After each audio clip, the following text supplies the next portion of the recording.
Hey YouTube. So I wanted to talk to you guys about bullying, and how it kind of starts at home. And this is a sensitive subject for myself. Um, you know, I got picked on a lot. I still get picked on, but it don't bother me as bad as it used to. Brie, why don't you use Charlie's lunchbox in the bottom cabinet by the stove? Growing up, my dad worked a lot. My mom worked. They both worked after I hit a certain age, and I helped by taking care of my brother when I got home from school. I remember as a kid I would come home from school before I was a teenager in elementary school, and we lived in a trailer park, and it had this long hill you had to walk down, and then you had to walk halfway up to get to our house. On the days that my mom wouldn't be sitting there, I was grateful, because on my way home, I would cry. I would joke around with the other kids and act like I was okay, but I'd stop for a minute before I went to the house. And then it got to the point that she knew if I wasn't home by the specific time to come find me, I'd be under a tree if we had to go somewhere. There was one tree in the trailer park that I absolutely loved. It branched out, and you had like a little picnic area under it. It was really pretty. So on days I would have really rough days at school, I would sit under the tree. And I would do my homework. She would find me sitting there doing my homework or drawing or something. And I don't think I ever really talked to her about it. I think I told her a few times, and she would tell me, well, stand up to him. Say this, say that, say this, say that. Well, when you're somebody that doesn't like confrontation, at any age, I hated confrontation. You choose not to. You try to avoid it, or you laugh at yourself when the other people laugh at you, even though inside you're crying. And then we moved to where they live now. That is the Forever Family Home. And I was a teenager by this point. I went to a new school, and I got picked on. Why did I get picked on? My hair. My hair's always been really puffy. Always looked like the 50s and 60s hairstyle. Was very puffy. I think it's funny now. I didn't then. My weight. I've always been a big person, and I would always get told, you're pretty for a big girl, or you have a pretty face for a big girl. You're nice for a big girl. You'd be so much prettier if you'd lost the weight. And those things break you, especially when you're heavy and you try to lose weight. Or, at one point I had gotten to the point as a teenager, my mom took diet pills. I don't think she ever noticed it. When she wasn't looking, I would take some of them.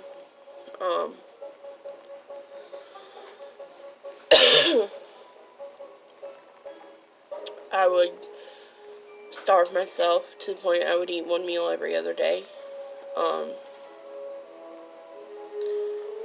I kind of gave up on myself as a teenager. And then when I turned 14, I met this guy, and he was such an ass. But he was the only guy that ever showed me attention. And I was like, oh, he loves me, he loves me. And I was so stupid. So stupid. Oh my God. I learned, a little too late, but I learned, he broke me. Long story short, I let him get in my head as well as other people, and I felt worthless. I hated myself for a very, very long time. Sorry. When you're bullied, even as a child, it carries with you. And we have so many kids killing themselves.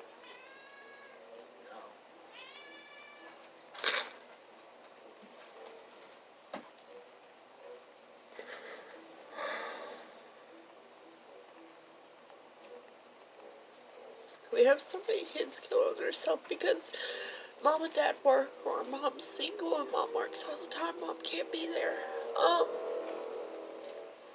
And they don't know who to go to.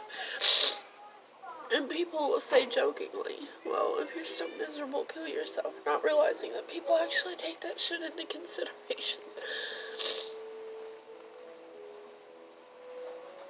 When I was 13, I was in 9th grade. I was talking to this guy. I thought my mom hated me. I could have told you she hates me. She wishes I was dead. And, she had muscle relaxers and painkillers on the table, and Tylenol. I know you're laughing. Tylenol? What's Tylenol gonna do? I don't remember the date. I know it was a colder day. And, I waited till they went to bed, and I took one of her painkillers, 2 of her muscle relaxers. And I was on the phone with who is now my husband. And he kept saying, what are you doing? You're swallowing a lot. And it's like, I got a headache. I'm taking Tylenol. I lied. 2 muscle relaxers, 1 painkiller, and 42 Tylenols. Don't ask me how. I didn't have to go to the hospital. Don't ask me how I hid it. The only person that ever knew was him. And he only knew because the next day I went to school. They couldn't wake me up on the bus, so they asked him if he knew anything. And he said, well, we stayed up really late last night on the phone. She was having a hard time. And, let me see. And recognizing his voice, I woke up. And I went to each class, but I fell asleep in class.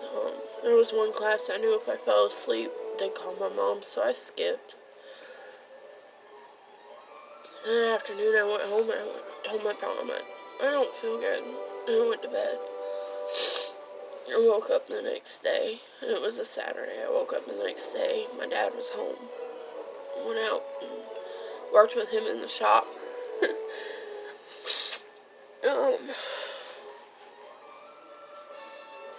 And I was like, I don't feel good. I'm gonna go lay down. And when I laid down, it took me like 4 days to get that out of my system because it was so much at the time. And, the whole time I just kept thinking, why didn't it work? Why didn't it work? You know, I've never been a big truck person. I don't know much about them. I try not to take them even when the doctors give them to me. There were several times that I considered slitting my wrist. There were several times that I thought I didn't matter. There were several times that I thought the world would be better off without me. And I only tried it that one time with the pills, and thank God I'm here. And I've never told anybody that, so sorry. You guys, when you have somebody come to you and tell you they're broken, no matter how small or petty it seems to you, listen. Because they need your help. I think a lot of the emotion is coming from a friend of mine that I lost recently. They said it was an accident, but I don't think it was. And she's been broken for a long time. No, she's not broken anymore. But she's not here either.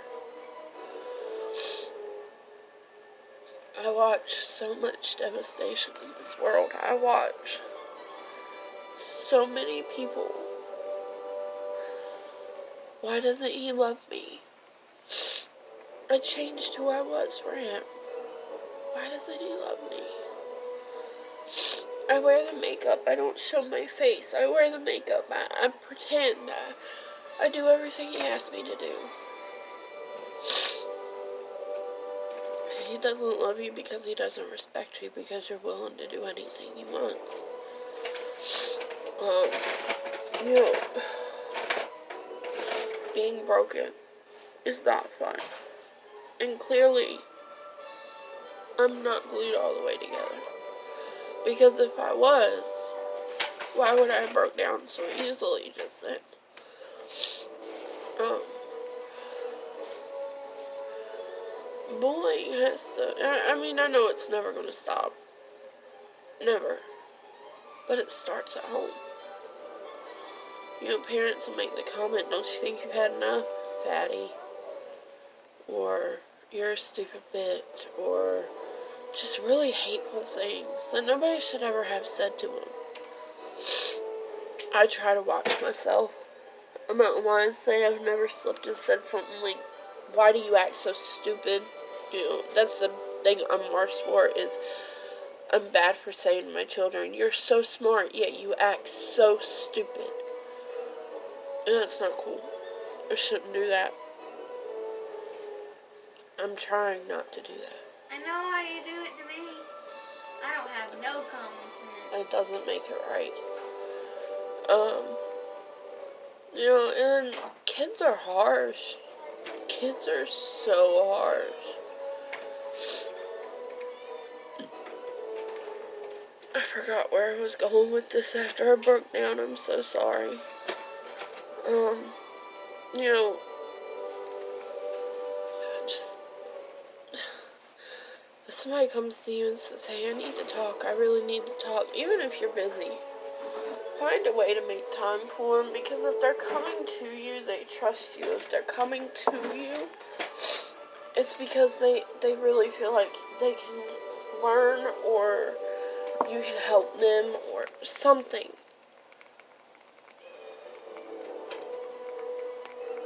Don't push them away. Don't push them away. You know, often we say we lose ourselves when we lose a boyfriend, or,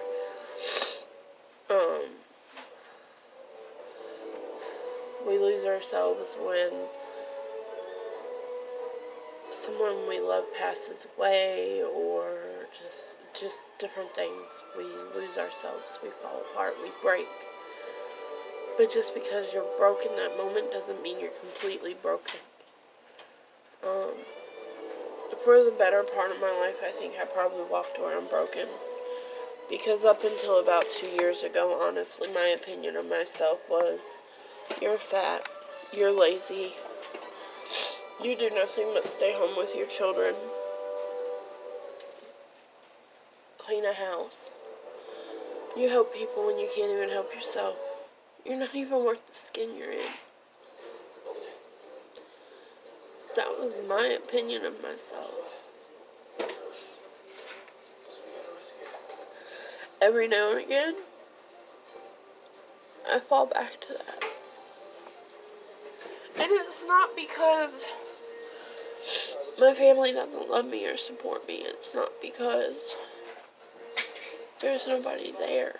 It's because of me and how I felt growing up, how I felt when people would pick on me, how I felt when people would say certain things to me, how I would let people get in my head. Being picked on at an early age does affect you the rest of your life. Don't believe the old saying, sticks and stones will break your bones, but words will never hurt me. Honestly, I would have had, knowing now what I know, I would have rather had sticks and stones thrown at me. I would have rather been beaten than be called the names I was called. You know, and people are like, well, you go to therapy, you should be fine, or this or that. Everybody always thinks they knows everything. In my opinion, if you go to therapy and you're on antidepressants and you're still talking to somebody and it doesn't help, don't be scared to reach out to someone else. Don't be scared to say, hey, I'm not okay. You know, I did a video about it's okay to not be okay. And that video was more of a reminder for me. And I watch it a lot, believe it or not. Because it is okay to not be okay. You can only be strong for so long. You can only hold everyone and everything together for so long before you completely break. There is a breaking point for everyone at some point. Love yourself. Man, woman, child, love yourself. And often women, we look to the men for guidance and for compassion and love, but we don't take into consideration how they're feeling. Are they broken? Do they need that pat on the shoulder? You're working hard, I see what you're doing, thank you. Or, even men are self-conscious about their bodies. Men wonder, are they doing the right things? If you have children, try to praise them as often as possible. I mean, a lot of people tell me your kids are spoiled. To a point, they are. That's okay. I would rather my children be spoiled, happy, and healthy, know the difference between disrespect, respect, right and wrong, than be complete and utter asses all the time.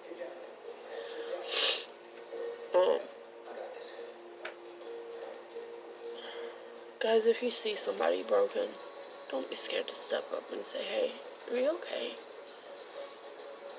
Because you might just be the okay that saves their lives. Trust me.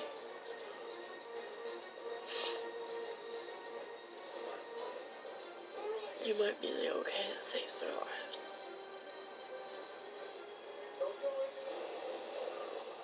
So, just know that bullying's not okay. Even if you mean it in a joking manner, sometimes that joking manner hurts. Don't allow people to break your own self-worth once you feel like you have it, or you feel like you know what your self-worth is. Because when you allow those people to break you is when you'll break completely. And you're beautiful. You deserve to be happy. You deserve to be here. You deserve to move on in life. And know that you're loved. And know that you're cherished. And you are. And if you haven't been told today, I'm telling you. You're loved. You're worth it. You're cherished. And you're beautiful. Don't go anywhere. You guys can find me on Facebook and Instagram.